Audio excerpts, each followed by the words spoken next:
Welcome back to the show. Thanks for tuning in to another episode of Propaganda with Mick and Jacob. Just the other weekend, we saw another example of what a third worldist immigrant can do to a first world country, how it changes its culture, how it can destroy its culture, and the effects it has. So we've seen this a million times before. It's nothing new. But over the weekend, a Pakistani boy, I don't know, he looked a little bit older, a Pakistani man was seen out in the London countryside just destroying a wall.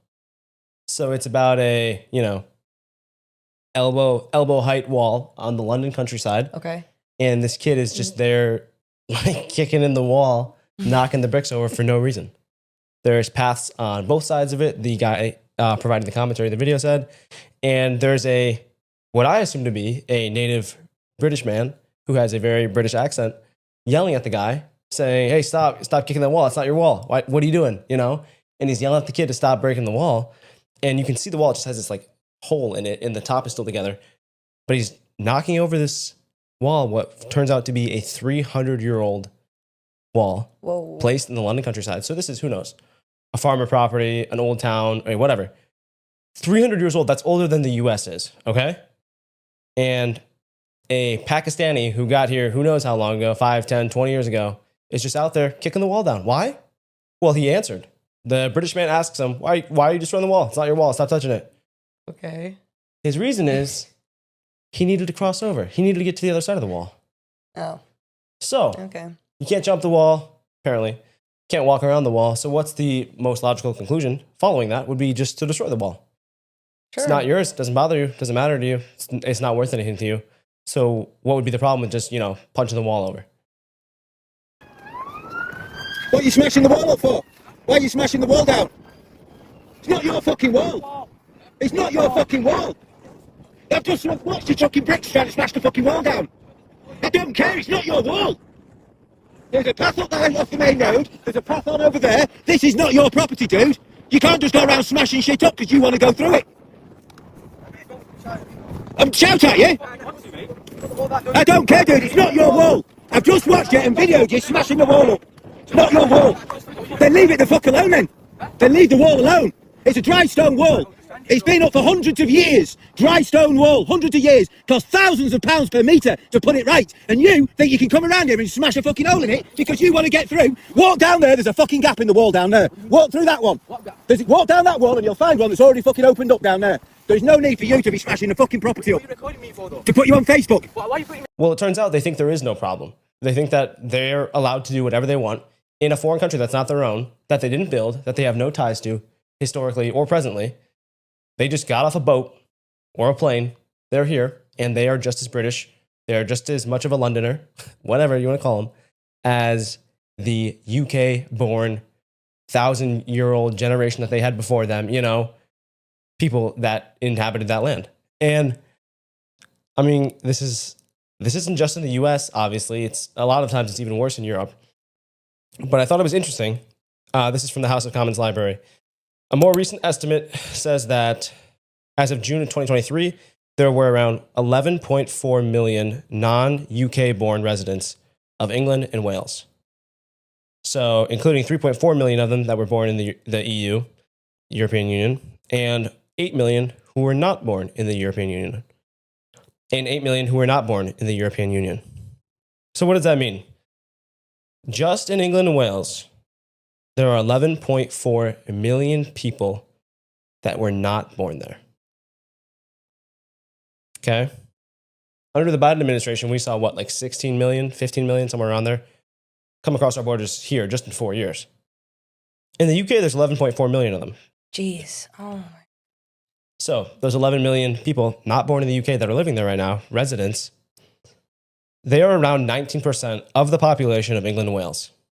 So there's around 61 million people combined living in England and Wales, and 19%. We're talking 20%, 1 in 5. 1 in 5 people in England and Wales are not born there.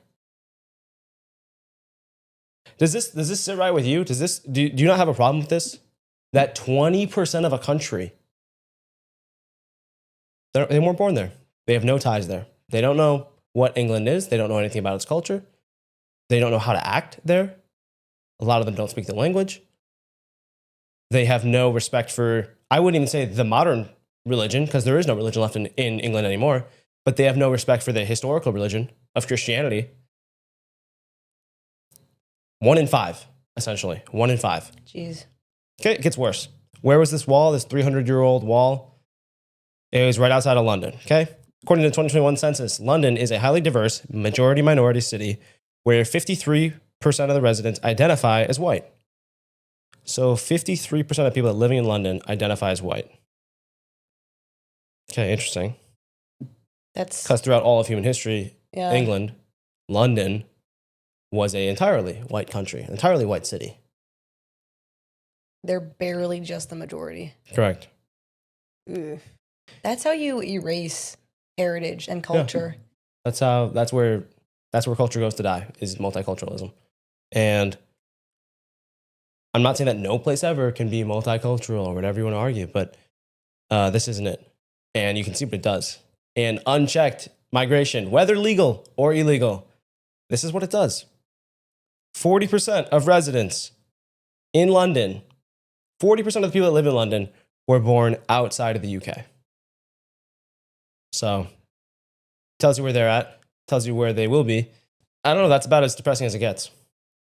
For anyone that this doesn't bother, let's say you go to Japan, take a trip to Japan, and 1 in 5 people there are not Japanese. They're not born in Asia. They are not from there. Would that feel like Japan to you? Would something feel off? It for sure wouldn't be the same country, would it? There would be a lot of issues with the country. The culture wouldn't be as intact. The level of trust in the society won't be as intact. It wouldn't feel like Japan to you, right?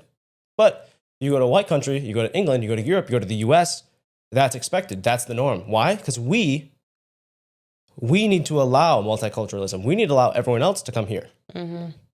Everyone else is allowed to have their own culture and customs in their borders, in their own policy, in their country, and everything can stay intact, except white countries. And this is like almost without exception, that you see white countries being taken over, overran with unchecked migration. Primarily illegally, but also a lot of it's legally as well. And I mean, go to any major city in the US and you'll see it. But if you want to take a trip across the sea, go to England, go to London, go to any city in Europe and check it out for yourself. It's not Europe anymore. And pretty soon the US won't be the US anymore. You know why we know that? Because a country is not just its borders. The country is not a set of walls and lines and rivers and oceans that form a place. A country is primarily its inhabitants and what they believe, what they stand for, their religion. You're not allowed to say it. Their religion, maybe. Mm-hmm. It does, as we can see, if you look around the world throughout all of human history, yeah, the religion of the people, the inhabitants of a land, it does. It really affects how the country is shaped, what the people do, how they enact their laws. It does. It changes it. And when you have millions of people, 10, 15, 20% of your country being changed for people that are not born there, that will change fundamentally the entirety of the country. For not, might be good, might be, I don't know, maybe it's just some, no, it'll be bad. It'll always be bad. You can't mix cultures and expect one not to die out. Yeah, Something there's always give will and always take. get left behind. Something Correct. will always die out. It won't be as cool or popular, or you won't teach it to the next generation. Right. They're fine with that. They're fine with white culture, European culture, Christian culture, the US. They're fine with that dying out. And when I say people groups, I'm not talking skin color. Everyone's going to take that as skin color. I'm talking like culturally. You cannot have two cultures reside next door. You just can't. There's no such thing as a melting pot that will be successful long term. It's true. I know everyone hates to hear it. They do. But long term wise, you can't, because people butt heads, because there's conflicting cultures. When you have a culture, like Jacob said, a big part of that culture is their religion. It just is, name any religion. Even if there's an absence of religion, that's still a religion, right? You're following something, you have faith in something, even if it's just science. That's a type of religion. So when religion is such a fundamental part of cultures, it's hard to then mix those cultures, because the fundamental aspects of those cultures butt heads. You can't have a neighborhood full of Jewish people and Muslims. that would not work. You can't have a neighborhood full of Christians and Muslims. The idea of the melting pot, however recent that was constructed, however illegitimate it's starting, the idea of the melting pot is ingredients melt and they come together and they make one thing whole. That was what they said was the dream of the US. That's what they promised. That's what they said it would be great. It'd be wonderful. This is what it's about. Well, in reality, if you bring large amounts of people from all over the world and they don't assimilate and they don't care to and they don't want to and they're not made to, then it's not melting at all. It's adding a bunch of random ingredients that would never go together or mix well into a food, an item, a creation that it was never meant to be. Why? Because they said multiculturalism is you're taking the best parts of everyone. You get to experience the good and the best of everything, and you combine them, and you get this whole perfect, beautiful picture of what humanity should be. And it's like, no, because countries, places, they have their own laws and rules and expectations and religion, like we said. And if you want to fundamentally change that, then you go and try to change that. But don't pretend that you can bring in all these random people from everywhere on the planet Earth and say, yep, America, it's still America. It's still like, this is what it's all about. And it's like, no, America has a set of ideals. America had a founding, a very clear one. And people that don't agree with that, people that don't believe in it, people that don't care to believe in it, they don't belong here. And they're not going to help create this utopian picture of America that we had. I mean, there's been studies on this before, but there's also real world examples. But studies show the more diverse, they've taken it on the neighborhood level. The more diverse a neighborhood, a community, a town, the more diverse it is, there's lower social trust. Okay? And this is not racism. This is not some phobia, okay? This is how humans are. You like to be around people that look and act and talk and are like you. It's simple. It doesn't mean you don't have other friends. It doesn't mean you can't go to other places. It doesn't mean you can't live with them. That's not what this means at all. It just means if there's such a crazy high diverse area, place, neighborhood, county, state, country, whatever it may be, there will be lower social trust, especially when no one is conforming or melting to anyone else's culture. They cannot coincide. They can't coexist. And we're not talking about like Lutherans versus Catholics, okay? We're talking about like atheists, far leftists, Christians, conservatives, Muslims, Jews. Like, I mean, that's just religion and ideology, you know? Like, they cannot all coexist together. You see those stupid coexist stickers on people's bumpers? I was just thinking that. Where every possible ideology and religion and whatever is on there. That's not how that works. And anyone that's observed the real world, anyone that's been out in the real world knows that's not how it works. It's just crazy to assume that you can do all this and import all these people and fundamentally change the shape of your country, the structure of your country, and not expect negative consequences. That's not how that works. It's not how it'll ever work. And it doesn't matter if it's in Asia or Africa or Europe or here. It doesn't change it. And for everyone to think that we're just, I don't know, I feel like everyone always takes this the wrong way too, that we're just talking about. Oh, they will. They will. That we're just talking about the European countries. Like that's a big example right now because of how many people are being flooded into the country. It's an issue here too in the US. But let's take, like you mentioned Japan before. I would not be okay if all of a sudden Japan had open borders and everyone from the UK flooded that country and just lived there. Japan would not be Japan anymore. No, it would they wouldn't change. have their culture, their heritage. It's a beautiful culture, but it wouldn't be Japan anymore, would it? And that's if we want, like everyone's going to play the race card. That's a bunch of white people going to Japan. I would not agree with that. I would think that's wrong because that's erasing their culture. No one would want that either. They want to go to Japan to see the Japanese culture.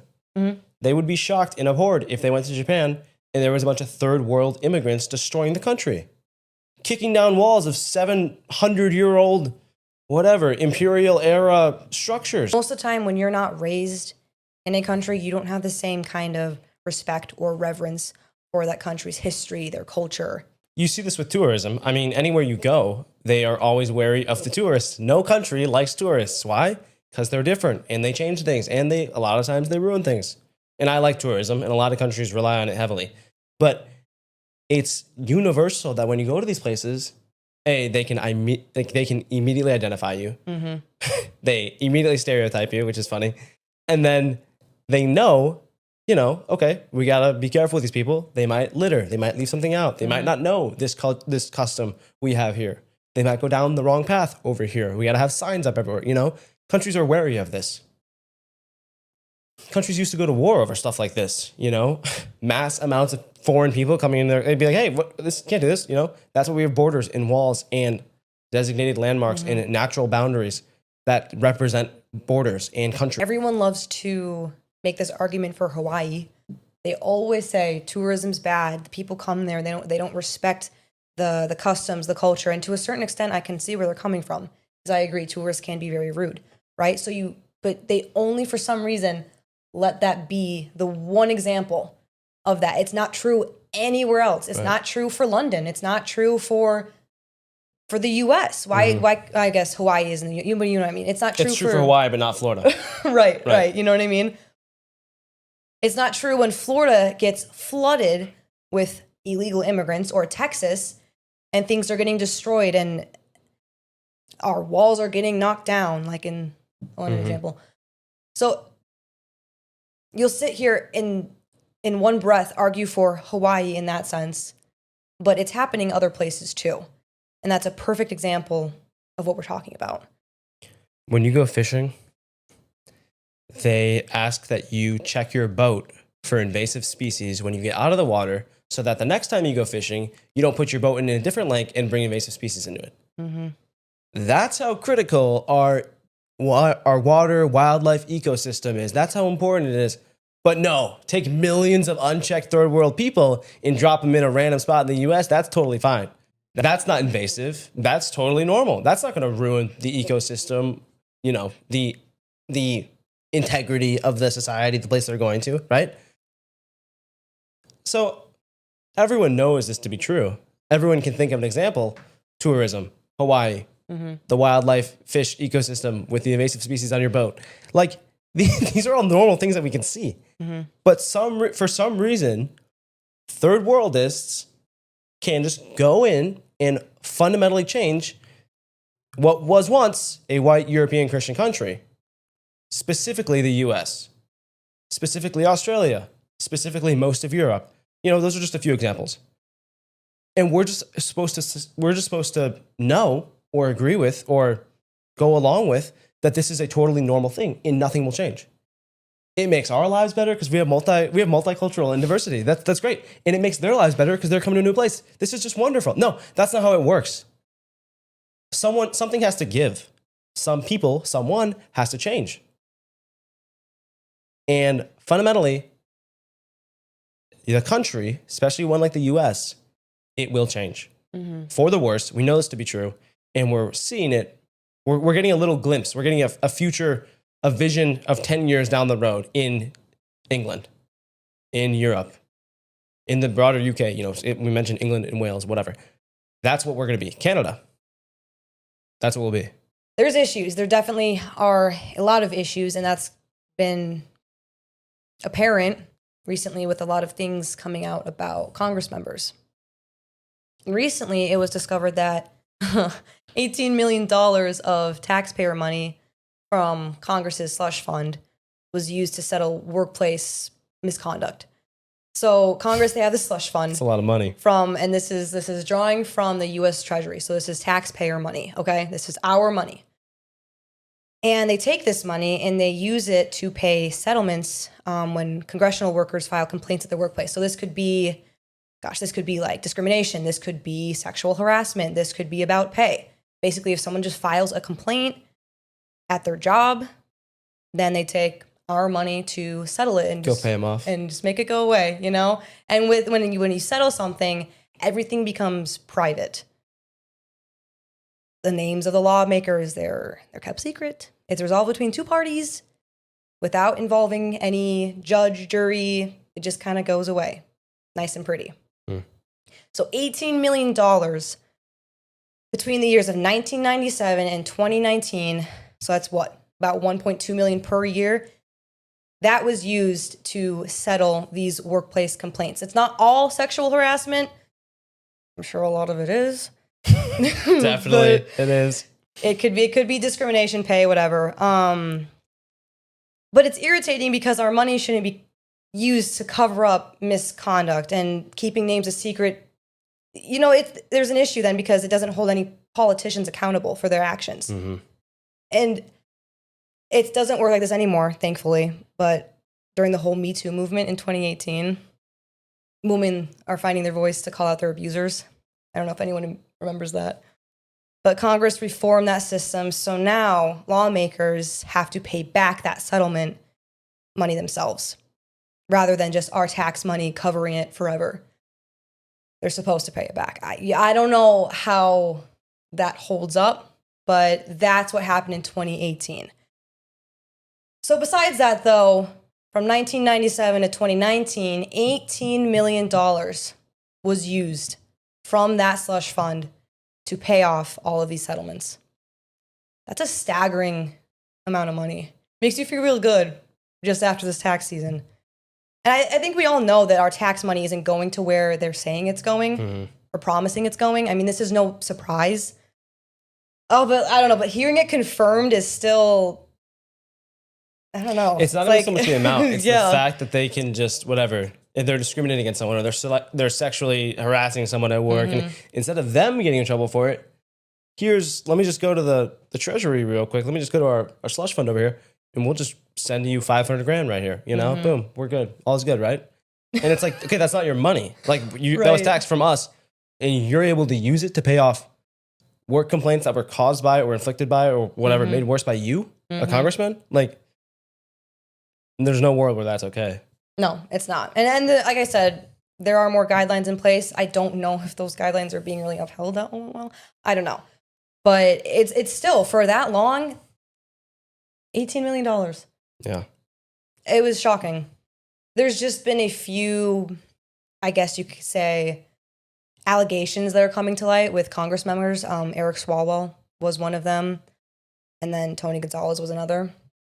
So a few congressmen, allegations are coming out, and people are just, it's a kind of a wake up, and you're like, okay, what is really going on up there? How many of these How allegations many- will we never hear about because they paid them Right. off? Like, those are just two, Yeah. and they were pretty bad.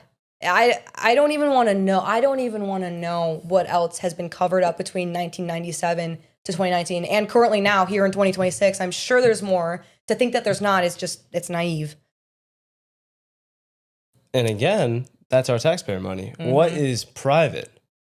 What's maybe a donation? What's a buddy Right, lending yeah. you a couple $100,000 to Right. pay off, like, because they want to be elected with you or for you, That's just what's available. That's just what's being shown to us. That's just what we know about, So I had to share that with you guys. I had to talk about it because, geez, yeah, it's very eye-opening. Again, not a surprise, but still very shocking.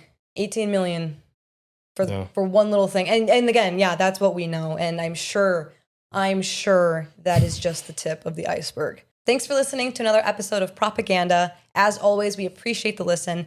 If you would rather watch instead of listen, subscribe to our YouTube, that's at Propaganda MJ, and then follow us on all of our other socials to see our clips and other content. It really helps get the podcast out.